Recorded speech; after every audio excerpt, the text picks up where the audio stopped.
This podcast is sponsored by nobody. Hey dudes, welcome to Splat from the Past, the only 80s themed horror and sci-fi show where things can get totally radical. Now today I will be welcoming Karen Huie. Karen is a voiceover actor, actress, writer, she does it all. And she played Nurse Number One in Wes Craven's classic TV movie horror film Chiller, celebrating its 40th anniversary. And it's going to be great to have her on. She's worked with Walter Hill on several movies, Crossroads, Another 48 Hours, Wild Bill. She guest starred on Starman, China Beach. She was in the romantic comedy Surrender, very underrated. I love that movie. And it's going to be great to have her on. I'm looking forward to this talk. We're supposed to do it on Monday, but she had to reschedule for today. And I'm so excited. She's always been one of those, hey, it's that girl, in film and television. And she knows past guest and friend Maisie Hoy. So I'll find out the origins of their friendship. So yeah, here is my interview with Karen Huie.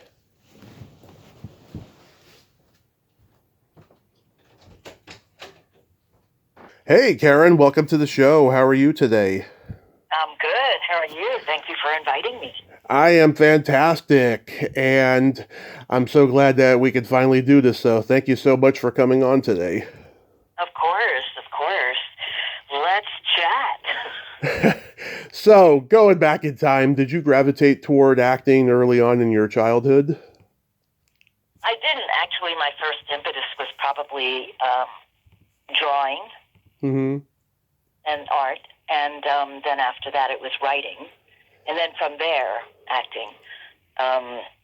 Because I had met somebody, who when we got, it was a long story, but anyway, when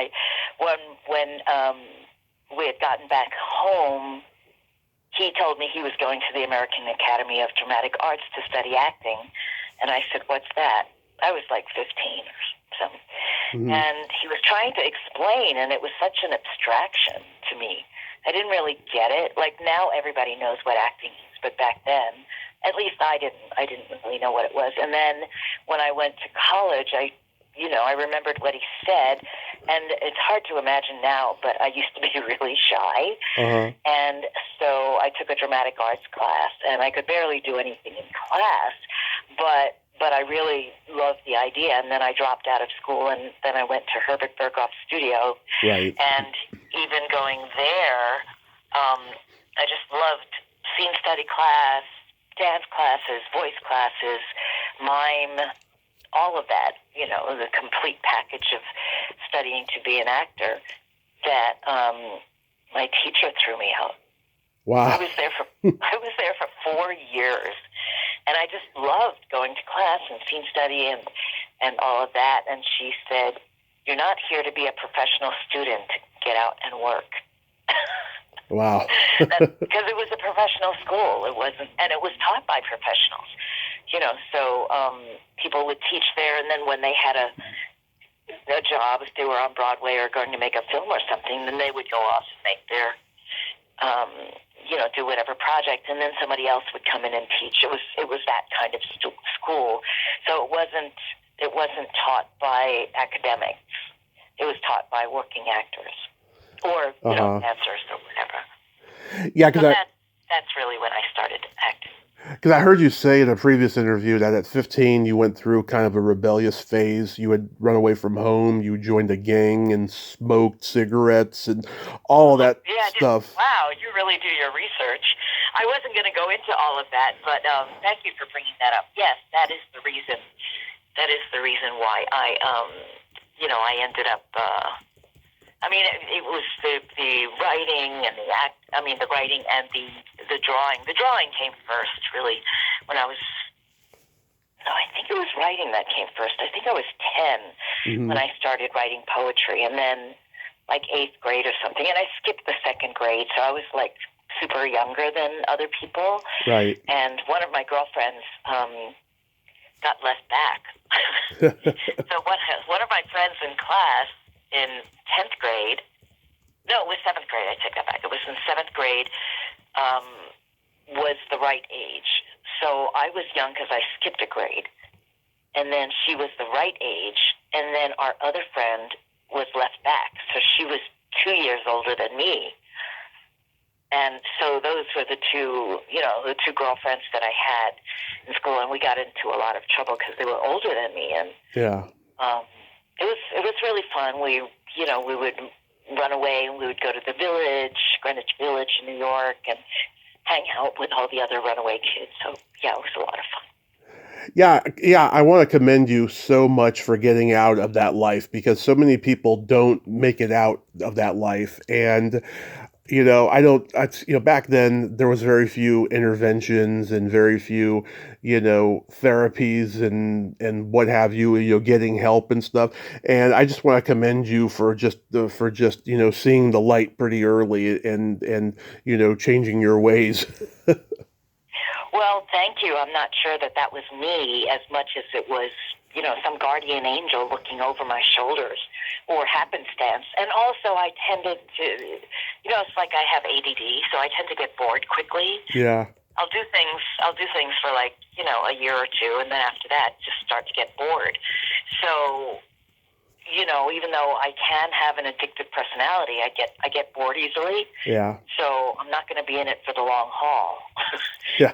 Whatever addiction it is, it's like, well, that's enough of that, Mm-hmm. and move on to the next thing. So I think that that's my saving grace, and I do seriously believe that I have serious guardian angels looking over me, because I shouldn't even be here, Right.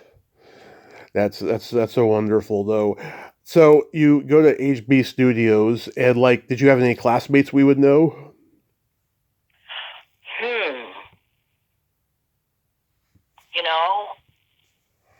I don't even know. I mean, I know a lot of famous people went to HB.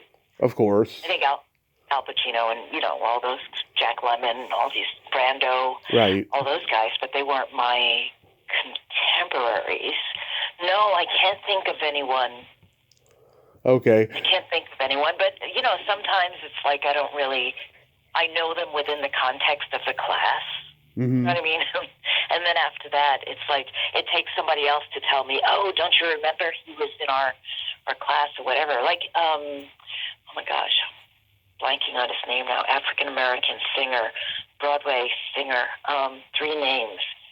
He was on Trapper John, M.D. Lawrence Hilton Jacobs? No. No, he was in Ragtime on Broadway. Oh my God, I adore him, and I always trip up on his name. But when I was looping in LA, I said how much I love this actor, and his voice is incredible. And they said, Karen, don't you remember he used to loop with us? And I'm like, what? And he said, yeah, he used to loop with us. And then I started to remember being in the room with him. But I guess I have these isolated contextual memories. Right. So if you live in that memory, you just live in that memory, and then once you move on, you're no longer in that memory. Mm-hmm. And then that other memory that you move on to has nothing to do with me, because I'm not in that memory. I don't know if that makes sense, but that's sort of how it is. I totally get it, yeah. And is it true that you auditioned for Jesus Christ Superstar? I did, and yes, and that's how I really became enamored. Thank you for reminding me. Yeah. I saw an ad in the paper. I think I was 15 or something, and it was an open audition, open call for Jesus Christ Superstar, and I dragged my younger sister, and we somehow took the subway, and we went. It was at the Mark Hellinger Theater on 51st and Broadway. And the first day we got there were teams of people. And I asked the deputy, and he said, oh, no. There are already 1,000 numbers that we gave out. If you want to audition, come back tomorrow earlier. So we went back the next day earlier, as much as a 15-year-old could muster. And I think me and my sister got 357 and 358. We just squeaked in. And amazingly, this is 1970, there was an Asian American woman in front of us. Mm-hmm. And she said, what are you guys going to sing? we were like, sing? And she said, yeah, you have to sing a song from the show. And I was like, well, what show? She goes, Jesus Christ Superstar, the show that you're auditioning for. We were like, oh. And she, to her credit, taught us I Don't Know How to Love Him while we were standing in line. Mm-hmm. And so we just sort of memorized it while we were staying in line. And across the street, if you can imagine, 1970, it was very anti-hippie. Yeah. It was very conservative in New York and very, very provincial. Mm-hmm. It's a good word. And so they were building a high-rise across the street, and there were construction workers. And suddenly they were throwing wet bags of cement down on the auditioners in line. Because if you can imagine JC Superstar, people had long hair, beards, wearing sandals, togas, beads. It was pretty visually obvious. So they were throwing wet bags of cement down on us, and the deputy came around with a megaphone saying, you know, if you get any on you, go and wash it off immediately. It's toxic to your skin and all of this. And suddenly somebody started to sing Let the Sunshine In from Hair. Right. And then before you knew it, if you can imagine this, like, then it came, because we were 9:57 and 9:58, and I guess it started towards the front. And then all of a sudden, like, the entire line was singing Let the Sunshine In up at the construction workers who were throwing the wet bags of cement down on us. Mm-hmm. And that was such a unifying feeling for me. I had never felt anything like that before. And I said, I feel like this is where I belong. Because there was such a feeling of unity, which I had never felt before. And that really convinced me. And then, you know, when we got up to 9:57 and 9:58, we went in by 10s or 20s or whatever, and then you had to move. And they said, move, just move. You know, you're standing on the Broadway stage, move. And so everybody's moving, and then it's you, and you. Thank you very much. And then the choreographer came out and did a simple combination, and then we did the combination. It was like you, and you. Thank you very much. And so I don't know how, you know, because we were so young. Mm-hmm. I don't know how we made the cut, but we made the cut, and then they said, okay, go out, and you're going to come back in and sing. And we were so excited. We were like, oh, my God, we passed the dance audition. I mean, me and my sister, you know, immediately below me, sister, I have another sister, we had taken dance classes. I think it's Chinatown's way of babysitting back then. So they just stuck you at dance classes on weekends. Yeah. So we took tap and ballet, and so anyway, we passed, and then one by one we had to go back in and sing. And of course, I walk in, and the accompanist says, "What are you going to sing?" I don't know how to love him. What key? Key. What key? D. You're going to sing it in the key of D. And I may have gotten like 8 bars or something into it. And then it was like, thank you very much. And then I left, and then my sister went in and sang. And my sister's attitude, it's funny, my sister was always a great dancer, very funny, you know, very spontaneous, very good with improv, never wanted to be an actor. Right. And she just saw it as being like a free dance class or a free voice lesson or something.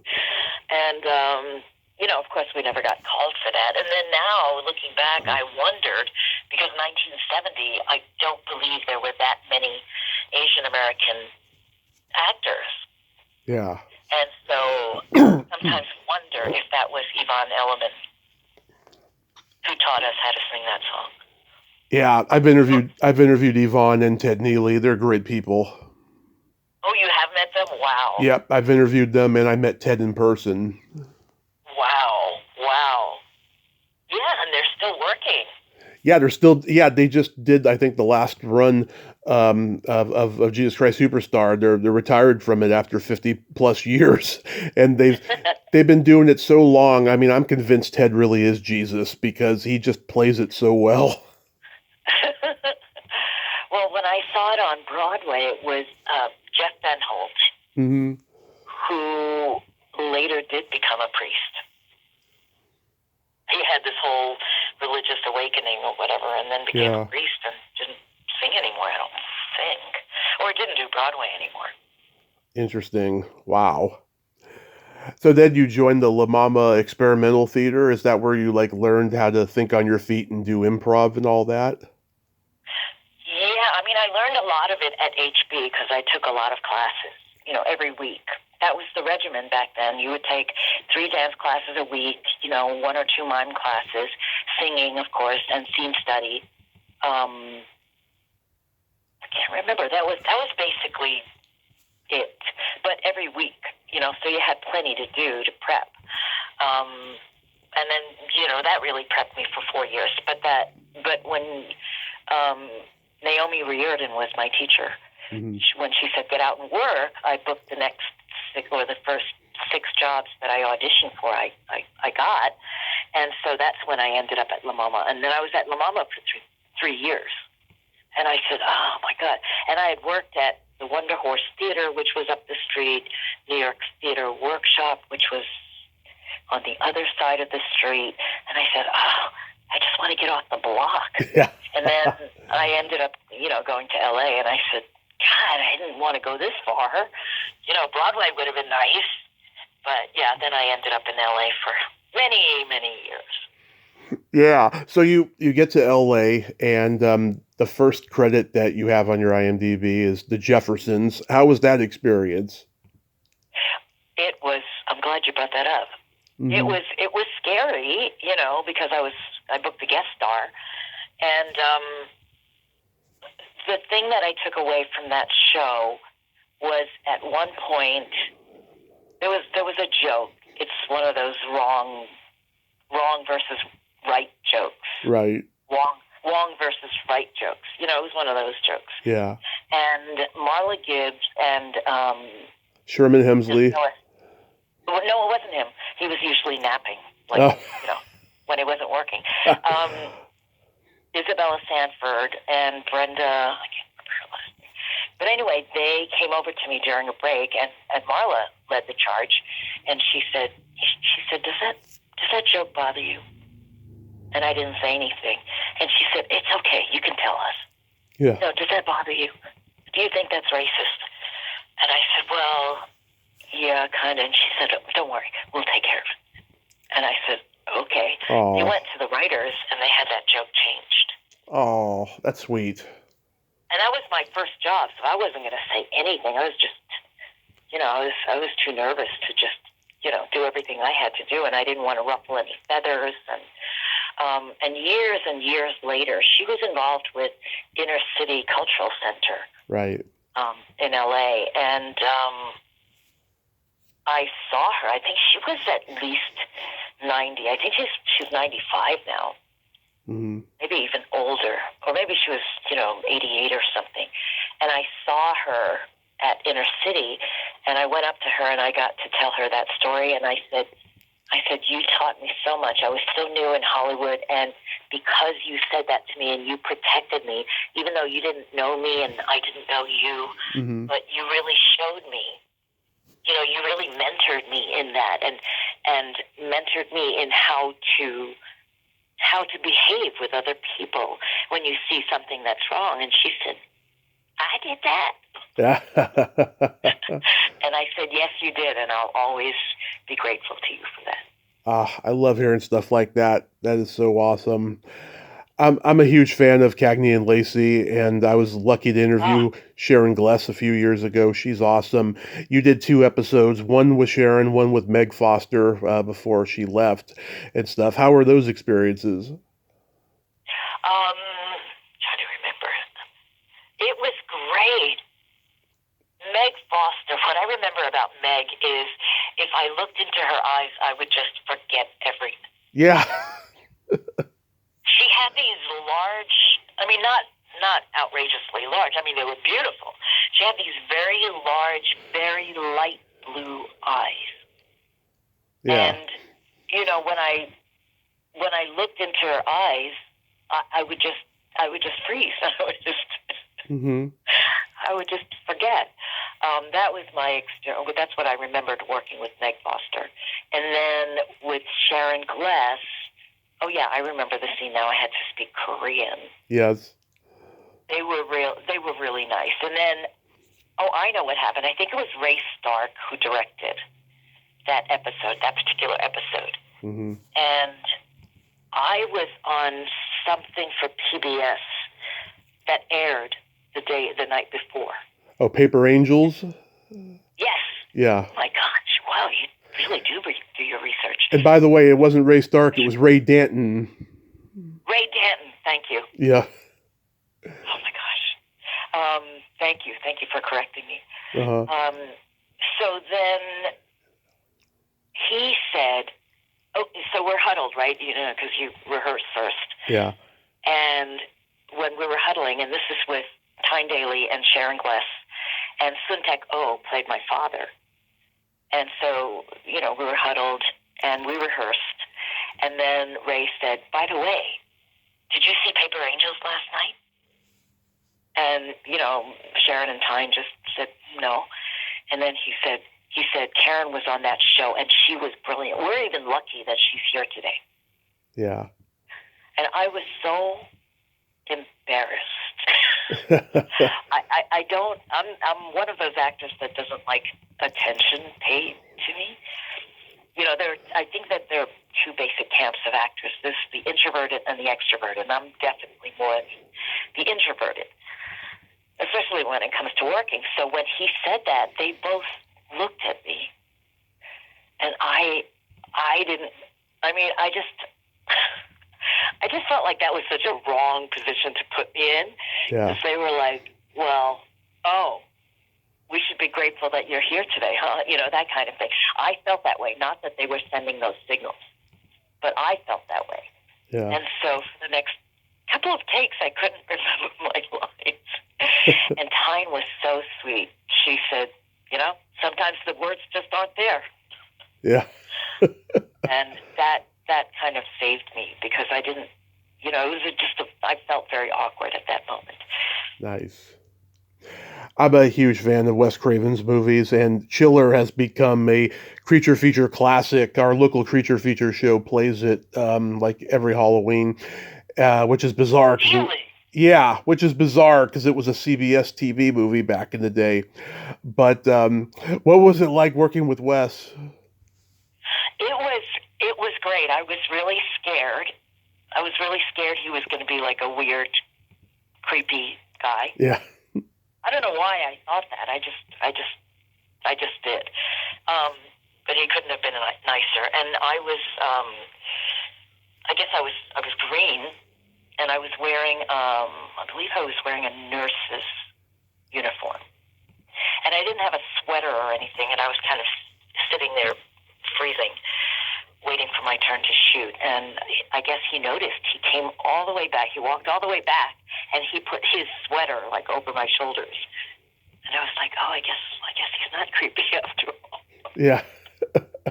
He was really nice. He was very even-tempered and mellow. Like every interview I see him in, he's like that. Quiet. Yeah.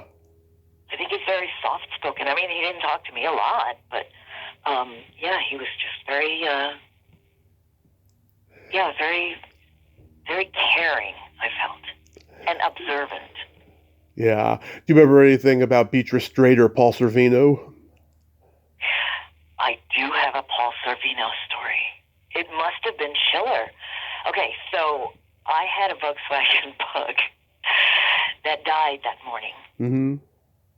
And so I took a cab all the way up from L.A. to Pacoima. But, I had to go to work, right? So I got there, and then when I finished, I rapped the same time Paul Sorvino rapped. Mm-hmm. And not knowing my place, because I was so green, I said, Mr. Sorvino, my car died this morning. Do you mind if I ride back with you? And he said, oh, of course. I'd love to have your company. I said, great. So I rode back with him, and I was just swapping stories with him. One of the stories was, and I'm trying to remember now, I think it was me who told the story. or maybe maybe he brought it up. I can't remember. It had to do with Chinaman's Chance.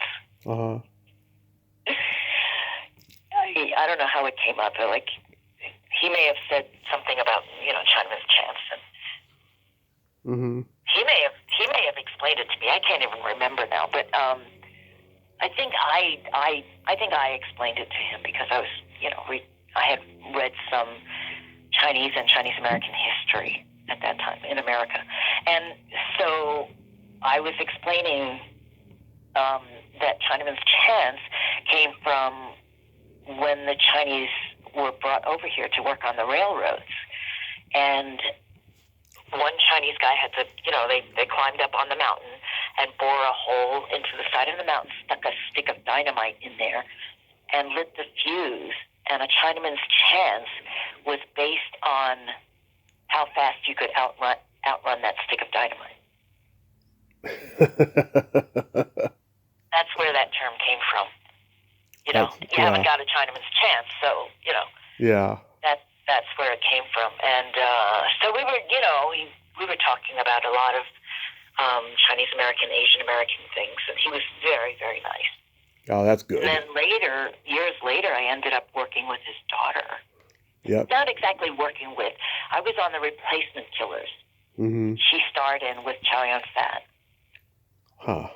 And so I don't know why, but she would talk to me like in between takes. And then later I found out and also surmised, because she shared with me that one of her best friends in high school, I think, was Chinese.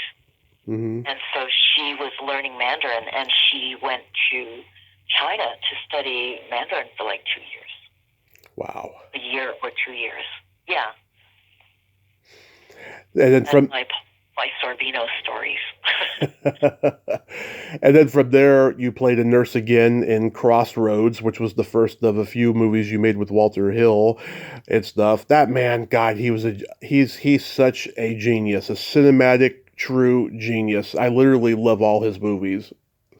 Absolutely, and I'm glad you brought that up because I have more stories about Walter than anybody. Mm-hmm. Yeah, I worked on Crossroads, played a nurse. Oh, this was the story. Like when I first got to Hollywood, I had the long hair, Mm-hmm. Like all the other Asian women, and I was always, up for the beautiful young ingenue. Yeah. And I was getting the auditions, I was going to the callbacks, but not booking.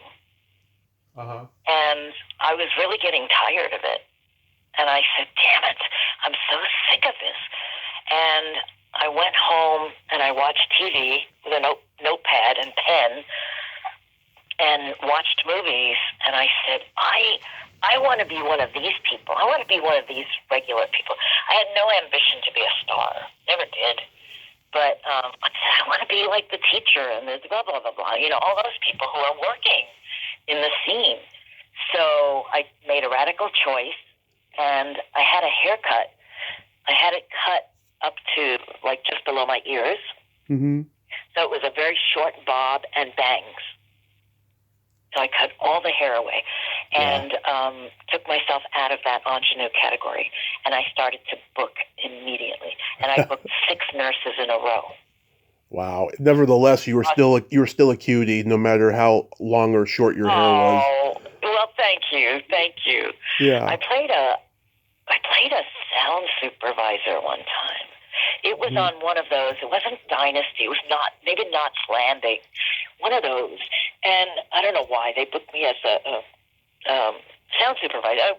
It was like I was not even a sound super, really. It's the clapper person, Oh, yeah. And so they didn't give me any underwear. They gave me 2 pairs of, pantyhose. Mm-hmm. And I said, I'm wearing, my skirt is so short, and I don't have any underwear on. And she goes, the crew will love it. Of course. And I didn't know any better. I was like, oh, okay. And I played the clapper. I would go out there and blah, blah, blah. And the makeup artist who did my makeup I remember he was a German guy, older German man. He was probably a really famous guy, but I don't remember. His name was Walter, maybe. But he was doing my makeup. Yes, because, oh my gosh, I forgot her name was on it. Morgan Fairchild. All right, Morgan. Who was on that show, and she couldn't be convinced that something on her skin wasn't going to show. So they took a lot of time working on that. And so because they took time working on hers, then the makeup artist had a lot of time with me. And so he was doing my makeup, and I was just yakking away with him. And then all of a sudden he handed me a mirror, and I looked in there, and I said, "Oh, my God." And he said, "I tried to make you look more Caucasian." Yeah. And I said, "Why? Why?" And he said, "Well, you're playing a sound supervisor, or not sound supervisor, script supervisor." And I said, "Yeah, but they knew what I was when they cast me." It's not like, let's cast this Asian woman and make her look white, you know? But, yeah, I thought that was kind of weird. But it speaks to the different perspectives that we all have. Exactly. Some of them don't get checked. I love Crossroads. I've interviewed another nurse from the movie, Winnie Freeman. Do you remember her? The heavy set girl with the glasses. Oh, yes. The images, yes. Yeah. Having that little scene with Ralph Macchio where, you tell him that Willie doesn't know anyone named Eugene Morto and he doesn't want to be bothered, was working with Ralph great? It was great. But I'll tell you a Walter story. So in between takes, we're waiting for them to light. And I happened to be sitting across from Walter on a couple of director chairs. And I said, "So, have you made any other movies?" Yeah. And he said, "Karen Huie." And I said, "I just said something really bad, didn't I?" And I'm notorious for that, saying the wrong thing. But we became fast friends, and he thought it was very funny. It's hilarious. And then the next movie that the next movie that I did with him was Another 48 Hours. Yeah, I love that. Yes, it was Another 48 Hours, and I think this was the one. I did a play where I played Madame Mao Zedong. And I got a rave review, and it was the first time the LA Times on the calendar section went very big format on their photograph. So there was a photograph of me, production still, 4 by 6. It was approximately that size. It was one of those big ones. And Walter called, and he said, "Saw you on the front page of the calendar section today." And I said, "Oh." And I didn't say anything because it was a hideous picture of me because I was playing Madame Mao Zedong. It was not a glamour shot, to be sure. And he said, "I'm going to try to find something, in my movie." And I said, "Okay." And I thought he meant later. But then I got a call from, oh my God, I'm forgetting her name. Jackie, I remember her first name was. Jackie Birch? Yes, casting director. So she called, and then, he put me into Another 48 Hours, and that was really fun. Oh, and then I have a Nick Nolte story from Another 48 Hours. Go ahead.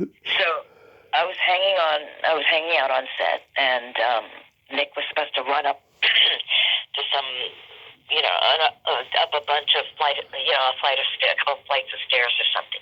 And then after he rehearsed, he came back down and he said, "Karen, teach me how to say something in Chinese." And Walter goes, "No, Nick, you don't speak Chinese." And he goes, "Yeah, tell me how to say call the cops in Chinese." And I said, "You Tai Lo. You Tai Lo. You Tai. Okay, got it." He goes up, does a shot, and he says, "You tell I." And then he runs down this flight of stairs, and Walter calls cut, and I burst out laughing. And he comes running over to me, and he said, What'd I say? And I was so embarrassed, and he said, "What'd I say?" And by this time now, Walter and the crew are huddled around me, waiting for my answer. And I said, "You just called for odoriferous female orifice." And he got so embarrassed. He was like, oh, and he walked away, and the crew just burst out laughing. Yeah. That was my thing. And I thought, oh, my God, how could he mangle 3 words so badly? But that was my Nick Nolte story from another 48 hours. That's hilarious.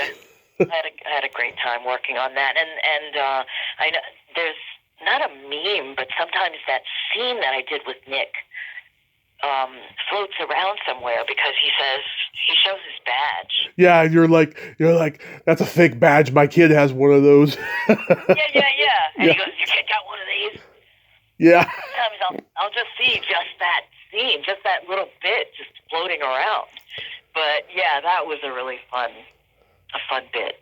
I know that's a running gag in both movies. They're always like, yeah, that's a fake badge in both of those movies. Like, I've never seen that in any other cop movies. It's hilarious. It was great, and it was great, being on set with Eddie Murphy, and yeah, it was just, yeah, that was great. Then you did a Western with Walter Hill called Wild Bill. I did. It was the only time I was ever in the main titles of the movie. I have several stories about that.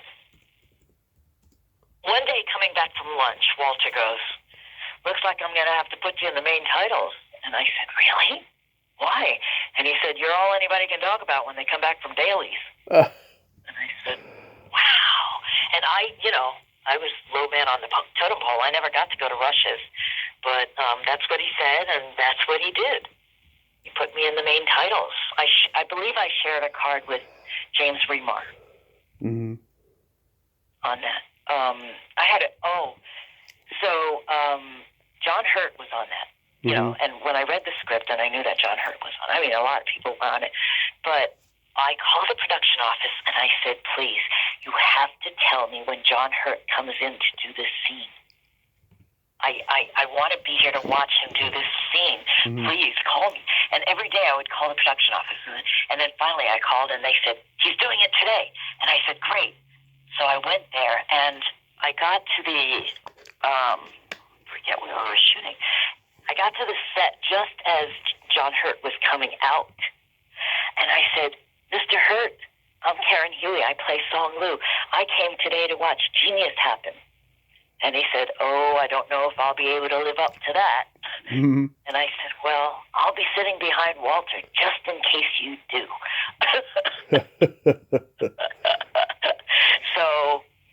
So I got to sit, with Walter watching this scene, and I'm sure you've seen it if you've seen the movie. Of course. It's amazing.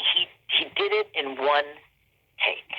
I mean, they did a safety after that, but he did everything in one take, and it was a number of moving parts. He had to get up from his chair. He started off talking to somebody, then he had to get up and walk to somebody, and then deliver certain lines to that person.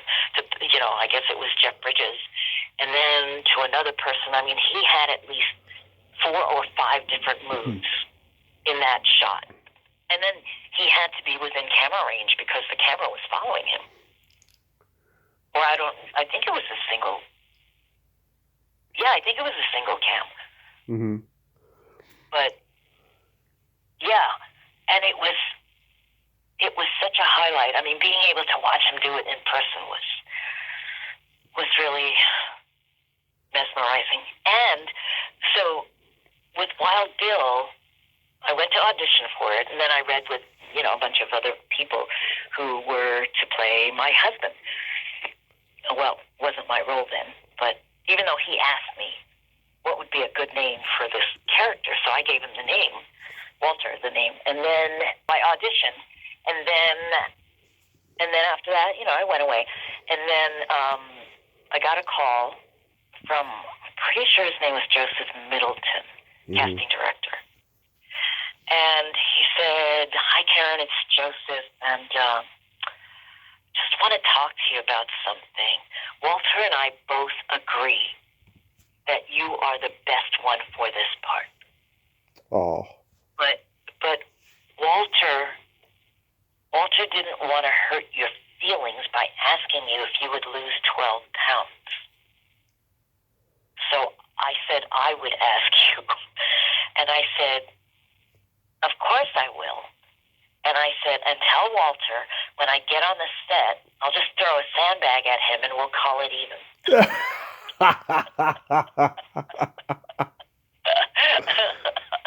Oh, my God. So along the lines of, I shot it, and I was on that for 3 weeks, right? Mm-hmm. And sometimes that didn't work. And then one night, and I used to love to, after I finished shooting, I used to love to just hang out and sit and, hang out with Walter and shoot the breeze well into like 2 o'clock in the morning or however late they stayed. Mm-hmm. And one night we were sitting there just talking while they were setting up another shot. And all of a sudden they said, Walter, you want to come and have a look at this? And so Walter walked away and I was starving. And I went over to craft services and I got 2 packages of M&Ms and I stuck them in my pocket. Yeah. And when I walked back, Walter was sitting there, back in his chair, Mm-hmm. and he was looking at me. And I felt so guilty. I had my hands on the packages of M&Ms and I pulled them out and I held them up. Yeah. And he said, you're supposed to be on a diet. And I said, I'm not going to eat these. Yeah. I stuck them back in my pocket. And, of course, as soon as I got to my car, I just inhaled both bags. But, that was really fun. And I learned so much from Walter, the way he handled things on set. Mm-hmm. Like one time, I can't remember which film it was or who it was, and I won't say, but Walter said to the, it wasn't the first AD, it was the camera person, I think. Maybe it was the cinematographer. I can't remember. He said, oh, what happened to so-and-so? She was a stand-in. And he said, oh, I let her go because her heart wasn't in it. Wow. It was a beat. And he said, so-and-so, how can you know what's in somebody else's heart? Just stuff like that happened all the time. And I learned so much from him. Just the way that he handled things. Like, sometimes he'd be talking with other people and they'd say, well, we don't really need that shot because it doesn't really tie into this. And if you're going to cut from this to this, he said, who cares? It's a cool shot. Tarantino does it all the time. Mm-hmm. And so it was just really, really, really fun. And I learned from him how to be in the world. Wow. And he was always so articulate and so witty and so smart. Do you still talk to Walter? I do on occasion. Mm-hmm. Like when I see an interview or something, I'll, email him and say, hey, saw this interview, blah, blah, blah. It was really great. I loved what you said about the blah, blah, blah, blah, blah. Because I did. I mean, I have tremendous respect for him and how much I learned about being in the world. I mean, of course, he's a white guy and he's a director. Yeah. So it's not like, hey, I'm going to try that. Yeah. I know the difference in this world, but his sense of fairness, and kindness, and his wit. He's very funny. Sometimes you don't realize it until you walk away because it's just so, because he just uses whatever 3 choice words. Yeah. Do you remember guest starring on Starman? Oh my gosh. You play one of the bridesmaids. Linda Gibney said to you, weren't you dating his fiance? And you say, what's that got to do with anything? And then Tim Stack comes in and ruins the scene. Oh my gosh, I don't even remember that. Yeah. I remember the bridesmaid part. Yeah. Wow. No, and what's terrible about me is I have clips of things that I've done in the past, but then I think more recently I don't even really, it's no such thing as taping them anymore, but it's not like you wait for it to come on TV and you tape it, Uh-huh. So I don't even, I was on 2 seasons of Welcome to Flash, and, I don't have any of those. How about when you played a nun on China Beach? Oh, that was fun. Yeah. That was fun. And that was another lesson because the director was saying something, and then I was doing exactly as he said. And then he got mad afterwards, and he said, no, I said to blah, blah, blah, blah, blah, blah, blah. And I think it was Dana Delaney who said, he meant for you to drop that first and then do this. And she goes, yeah. And I said, oh, because I literally did what he said, but that's not what he meant in his head. So, that's another thing that you learn working with other people is trying to interpret what they mean. Yeah, you were a cute nun, I have to say, and I got to say this too. I have never known an actress who played a nun that was innocent in real life.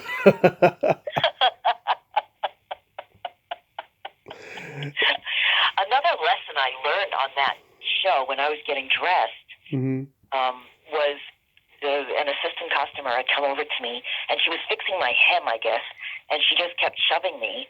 She said, turn, Mm-hmm. And she was shoving me. And then another person came over and whispered something to her, and she said, oh, I'm sorry, I didn't realize you were a principal.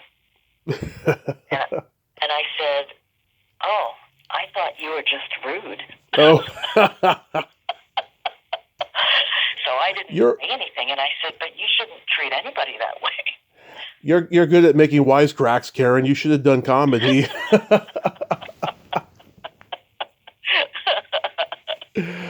I am. Sometimes it gets me into trouble, and other times, like with Walter, I make a friend. Yeah. But when I was more actively a playwright, people would.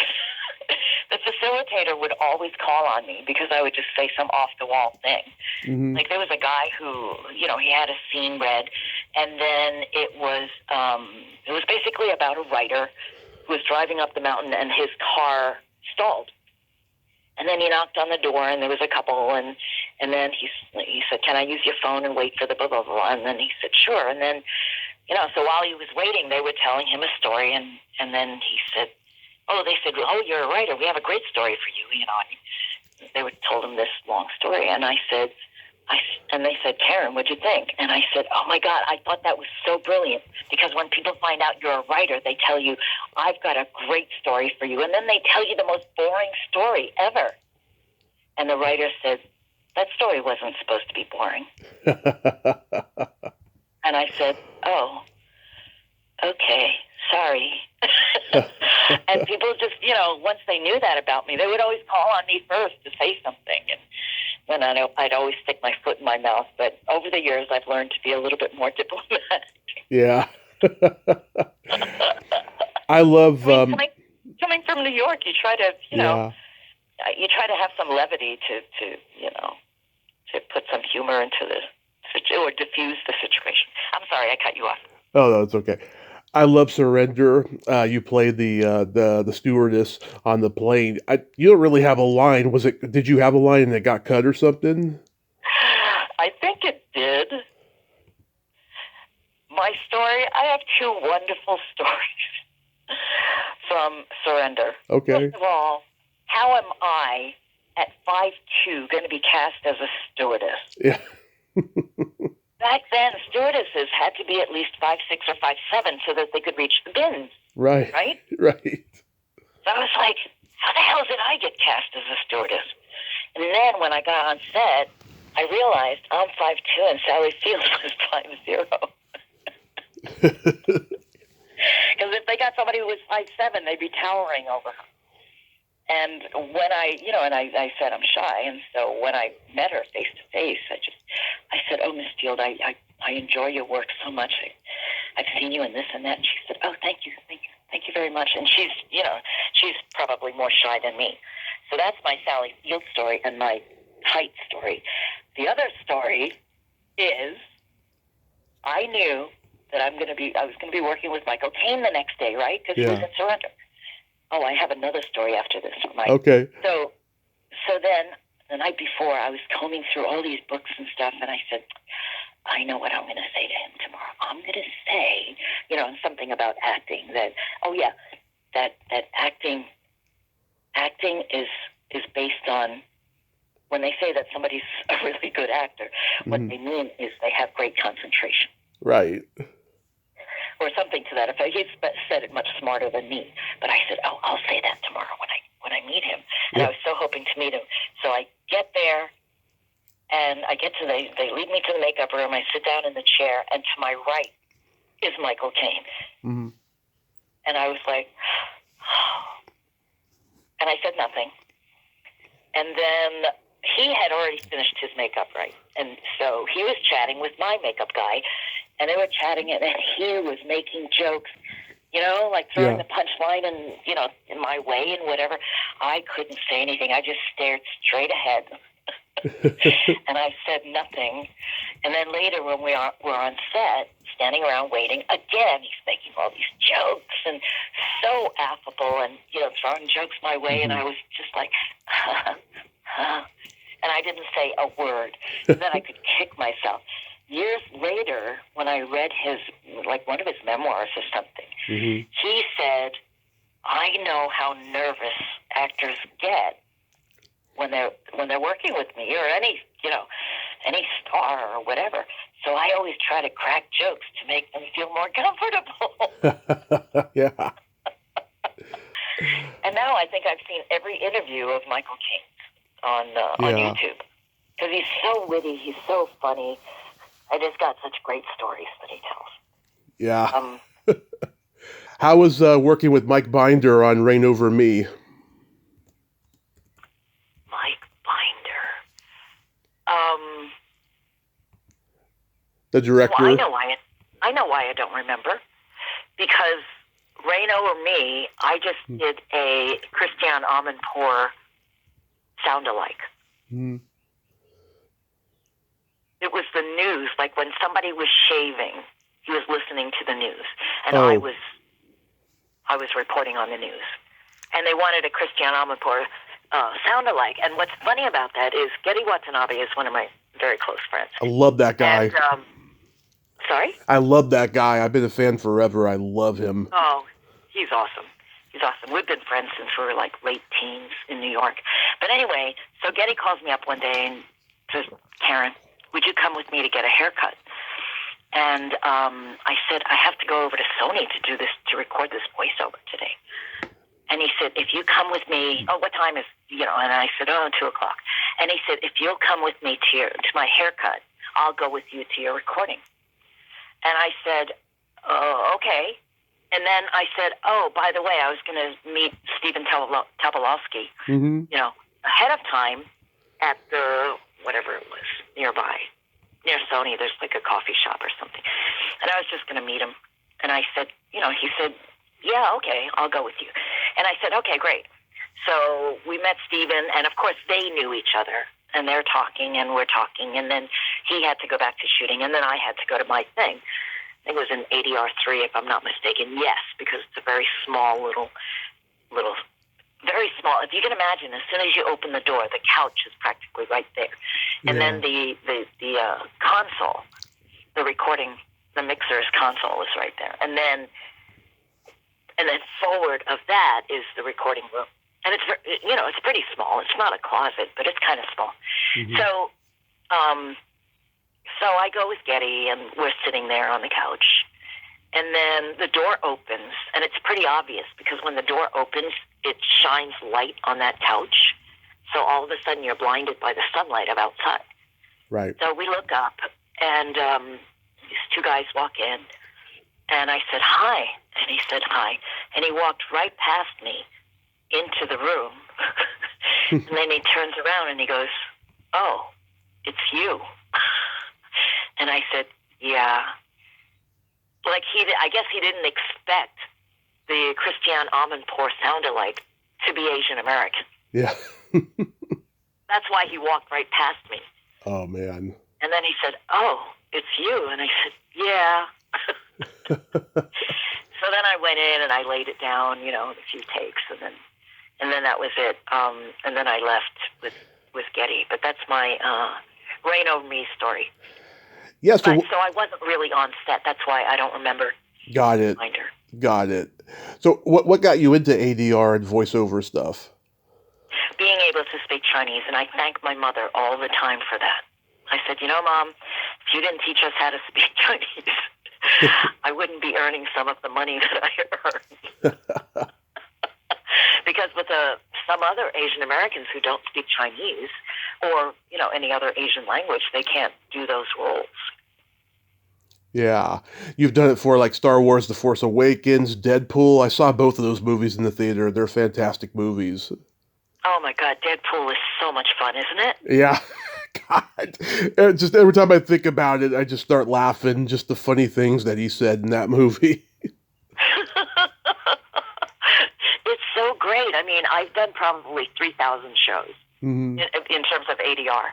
And, a lot of times we only see the scenes that we work on. Generally, that's how it goes.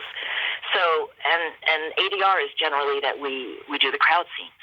So we only see the crowd scenes. So generally we see people running, panicked, or at an airport or, those kinds of scenes, more like establishing shots. And of course, sometimes there are principals having important scenes, like the doctor, which was with William Hurt. And, oh my God, I forgot the female lead's name. Anyway, so there was a scene where the female lead is, she has cancer, she's dying, and William Hurt is talking to her, and it's a very, somber kind of conversation. And they would cut away to these Asian people standing in the hallway, two. One was an older Asian woman, and she was talking to a man who was kind of in profile, but it was mainly her. And so they said, Karen, I said, yep, saw her. And so I would just be watching the screen, and I remember the spot, like every time they cut to her, because it was the same cut, right? Mm-hmm. So it would be in the same spot. So even when they cut back to Bill Hurt, my eyes would still be fixated on that spot mm-hmm. where that lady was. Because as soon as they cut back to her, I'd have to fill in what she was saying. And it felt like a 5-minute scene. It probably wasn't that long, but it felt like it was that long. And it's not like they broke it up and they said, okay, we're going to cut to the next time we cut to that lady or whatever. It wasn't like that. They just played the whole scene, and I would catch it on the fly. We call it chasing it. I would chase it. Right. And so when they cut to that lady, if her mouth was open, I had to be ready with some vowel in Chinese to say. And if her lips were pursed, I'd have to, have some pee or, So I remember the doctor. I forget why I'm talking about that. But anyway, yeah, looping is, doing ADR is like super fun. Yeah. And plus, you could be on a yacht in the Caribbean and record it right there. You don't have to go to the studio anymore.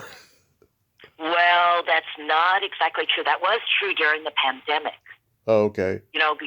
Because we couldn't, right? Because we couldn't go anywhere. Yeah. And then it was funny that the industry, like production, would think, well, this is kind of great because we would cut our cast down and then we'd save money because, you had to be 6 feet apart or whatever. Yeah. But what a lot of production didn't count on was they had to pay for all these health professionals. They had to pay for these COVID people to be on set.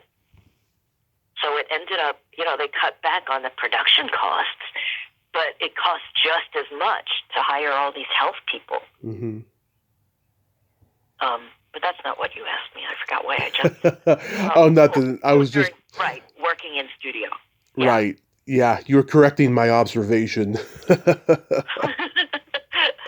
now it's kind of a little bit hybrid. Some of it is back in studio and some of it is still remote.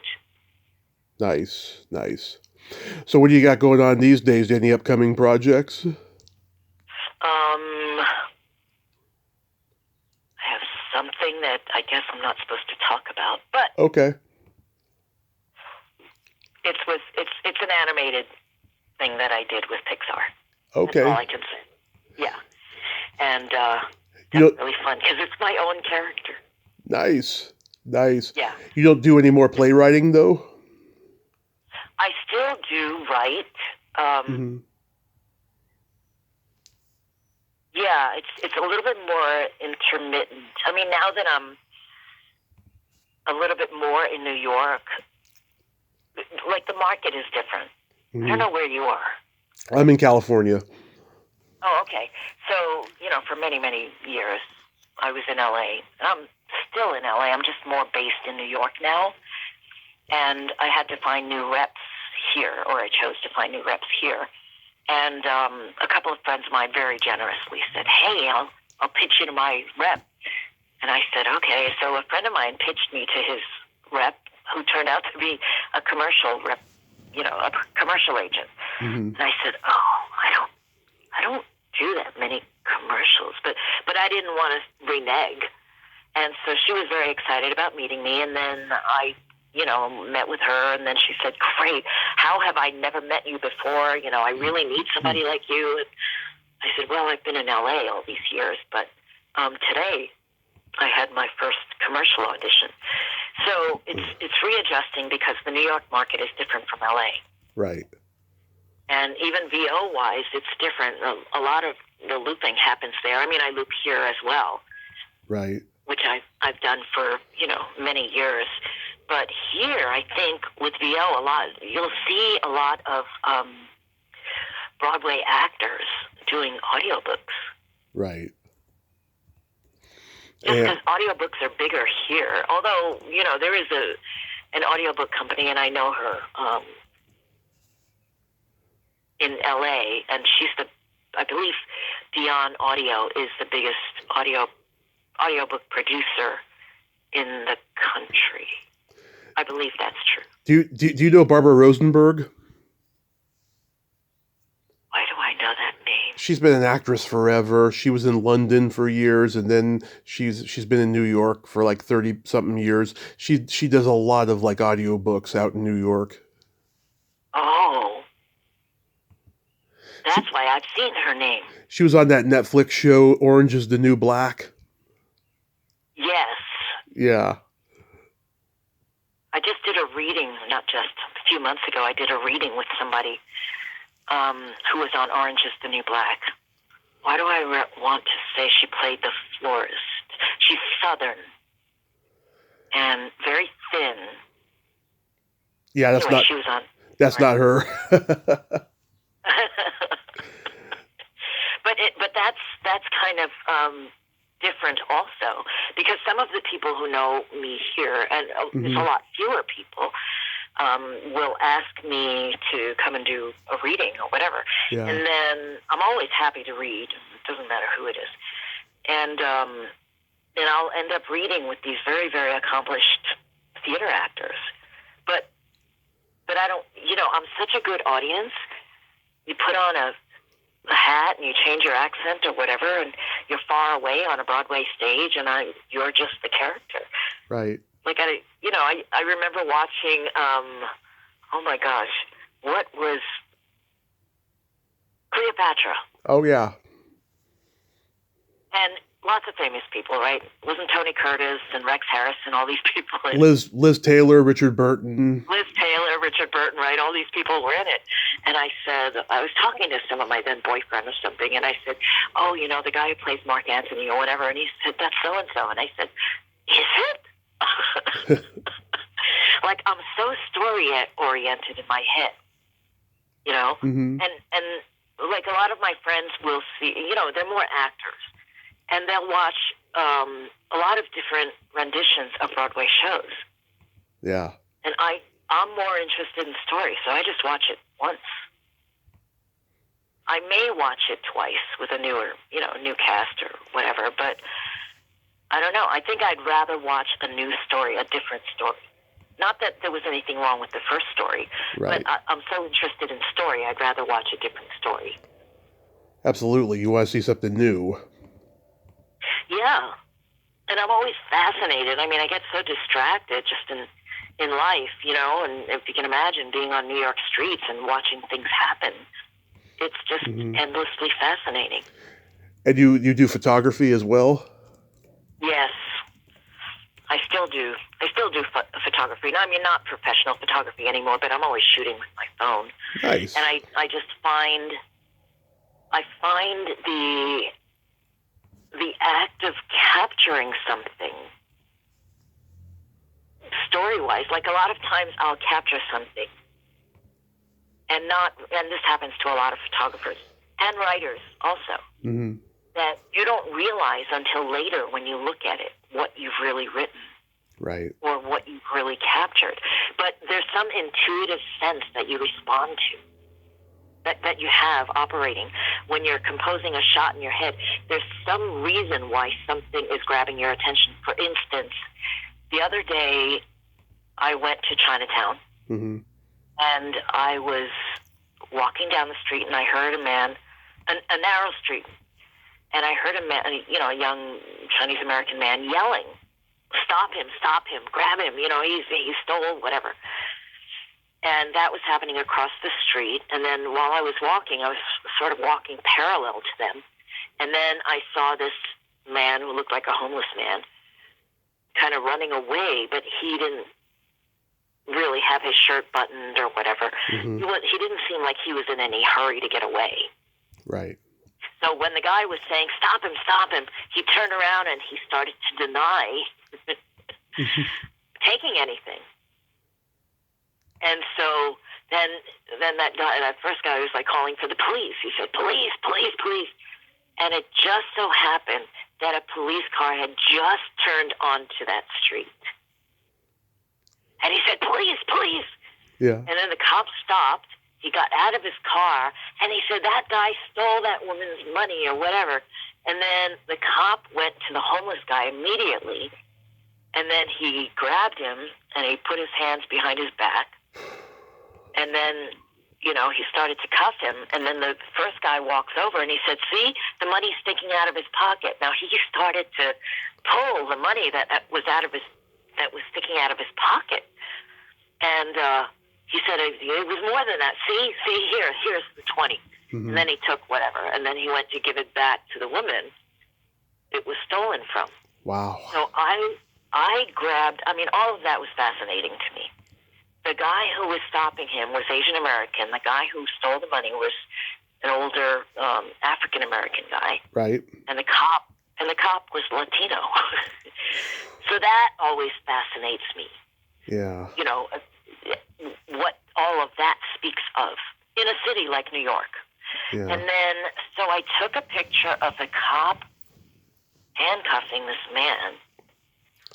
And then later, and it was in front of a dessert shop, like one of those boba places. Oh, yeah. Boba dessert places. So I took the picture, and when I looked at the picture later, there was a kid in the window who was watching this happen, and he was laughing at the moment that I was taking the picture. Wow. And I said, wow, what a lucky shot. Yeah. Because if I had just taken that shot, and if I actually posted it, people would say, well, why did you choose to post that? Are you saying that African Americans are always the perpetrator and whatever. Yeah. But it was a Latino cop, and all of those racial dynamics I find really interesting. But once I saw the kid in the window, when I looked at the picture, it reminded me of North by Northwest, the shot where Cary Grant, where Eva Marie Saint shoots Cary Grant. Do you remember that shot? Oh, yes. And do you remember that there's a kid in the audience who's playing one of the extras? Because it was the second or third time when she pulled out the gun, he already covered his ears. Yeah. Before the actual firing of the shot. So when I took the picture and I saw the kid in the window, he reminded me of North by Northwest. So this is how my mind jumps around. I love that. I just find things really intriguing. They speak to a lot of things. They symbolize a lot of things. Not accurately necessarily. Yeah. But even people's interpretations of what things mean. It's like everything in life is like a cinematic Rorschach card or something. I agree. Yeah, anything is cinematic, really, at this point in life. Yeah. How did you meet Maisie Hoy? Good question. I know. Because Denise Kumagai used to be married, or is married to Will Hoy, her brother. Yeah. That's how I met her. And the last time I saw her, we were at this really fancy schmancy 30th anniversary of the Joy Luck Club, which Pamela and Tamita invited me to. It was a big celebration, and Lisa Ling was there, and they were going to have a panel and at this and a dinner at this lunch at this fancy restaurant. And I saw Maisie there, and of course we gravitated towards each other, and we sat together. Yeah. And she said, I could never afford to come, not that never, but she said, this is a very expensive restaurant, and I've been meaning to come here, so I'm really glad to come here today. And I said, oh, I didn't know. And she said, oh, yeah, the chef is Vietnamese. She has 4 daughters, and now they've opened satellite restaurants, like one in Dubai and one, where Paris or wherever. But the 4 daughters have opened their own versions of the same restaurant based on their mom's Vietnamese, French restaurant. Yeah. So that's where we were, and she was telling me, we tried something. I can't remember what it was we tried. Maybe garlic noodles or something like that. She tasted it. And this is so amazing. She said, mine is better. Yeah. I was pulling out the rest of my hair trying to get a guest from 3 Women. I love that Robert Altman movie. And I found out about her. I reached out to her. We talked 2 hours and 30 minutes, and we just became instant friends. And I just adore her. And she's been on 3 times, overall. She's just a great person. And her and I both have a body sense of humor. I tell her jokes, and she laughs.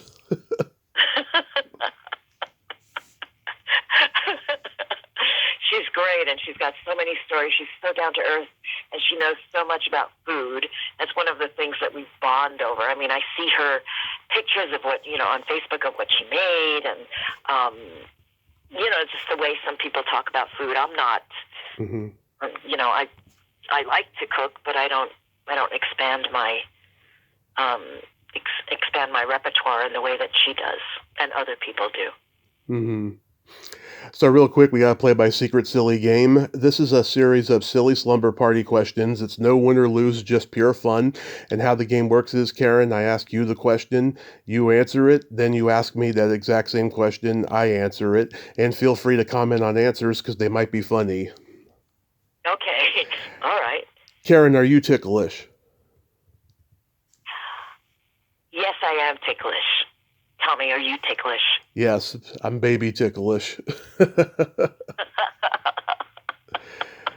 what happens when you get tickled a lot? Do you snort? Do you catch your breath? Do you all of the above. Wow. Very sensitive. Yeah, very sensitive to tickling. Is your belly button an innie or an outie? Innie. Is your belly button an innie or an outie? It is also an innie, and it's pretty deep. And I told Maisie just how deep it is, and she's like, dude, you got a really deep belly button.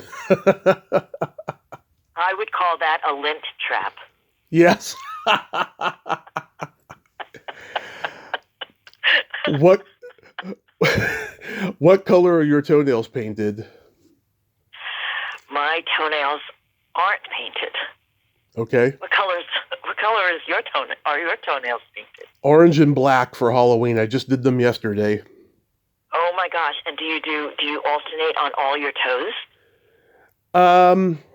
No. Generally, I just stick to one color. But for Halloween, orange and black. Yeah, every other toe. It's like orange, black, orange, black, orange, black. Exactly. Nicely done. Yep. What would you say is your best personality trait?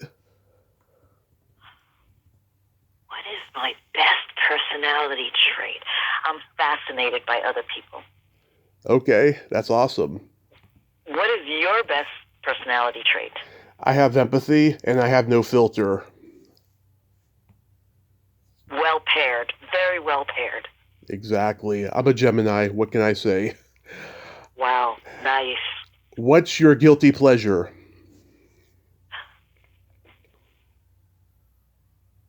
YouTube. Yep, mine too, obviously. Is Um, it really? it's one of them. I also love eating pizza and watching a raunchy sex comedy movie. I love I love watching interviews. I guess because I'm endlessly fascinated by people. Mm-hmm. And my latest thing was Nate Bargatze. Yeah, I've been watching all his routines, he's funny. and he's very funny, and it's amazing to me. I've seen so many of his stuff now. I said to my sister, "Can you believe that nerdy guy Yeah, ended up being so good looking?" And she said, "I know." And yeah, I said, "He was like a pudgy, nerdy guy yeah, with a weird haircut in the beginning. yeah. Now he's this suave kind of dumb guy, but he's very, very funny." But Bill Nighy is one of my actor crushes. Oh, nice. What I find attractive about him is that he's so witty, and he's just so smart. Mm-hmm. And then my favorite question, is there a stinky smell that just makes you gag? Stinky smell that makes you gag. There is a vegetable, Maisie might know about this. There is a vegetable called, I don't know if it's called stinky vegetable. There's a Chinese vegetable. And one time, I had a boyfriend over, and the apartment next door, very thin walls, was Mhm. making that stinky vegetable. And my friend looked at me, and I said, "That's actually a food." Yeah. I know it smells like somebody's toilet backed up, Yeah. but that sort of makes me gag. Nice. Do you have a stinky food that makes you gag? No, just either farts or Stinky feet. smell. Yeah, it's either farts or feet. Oh, they make you gag? Yeah. Interesting. Mm-hmm. I know some people are like, is that it? And I'm like, yeah, pretty much. I mean, there's other things, garbage, rotten potatoes, stuff like that, but those are really bad. Skunks. Skunks are bad, yeah. Right? Skunk weed, oh, God. Yeah. And you smell it all over. Exactly. I got a couple jokes for you.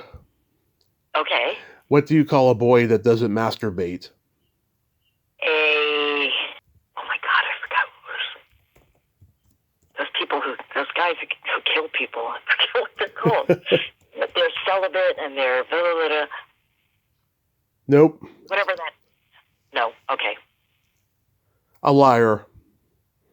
That's good. That's good. I've been told I laughed like a comedy writer. Yeah.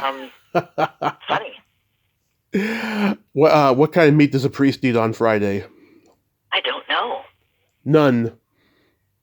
Ha ha ha. That's funny. You ever see those guys who do the dad jokes? No. They do these very deadpan dad jokes. They're very funny. Yeah, I'll check them out. Do you know what they're called? No. Okay. I'll just type Sure, in the dad jokes, guys. Yeah, right, exactly. Deadpan dad joke guys. Karen, thank you so much for coming on today. You are just an amazing inspiration and a great storyteller, and I'm so glad that we could make this happen. Me too. Thank you so much for inviting me. It was really fun. And thank you for reminding me things I had forgotten. That's what I do. You have yourself a great day and be safe. You too. Take care. Take care. Bye. Bye-bye. Well, there you have it. Karen Huie, ain't she a sweetheart? Oh my God, she was all in, fun, engaging, great storyteller. I enjoyed every minute of that conversation, and I didn't expect it to go on as long as it did, but I'm glad it did because haven't done a super long one in a long time, and that was great. That was just a fantastic conversation. Well, until next time, this is Tommy Throwback Kovac saying, There's no shame in living in the past because the present sucks. Later, dudes!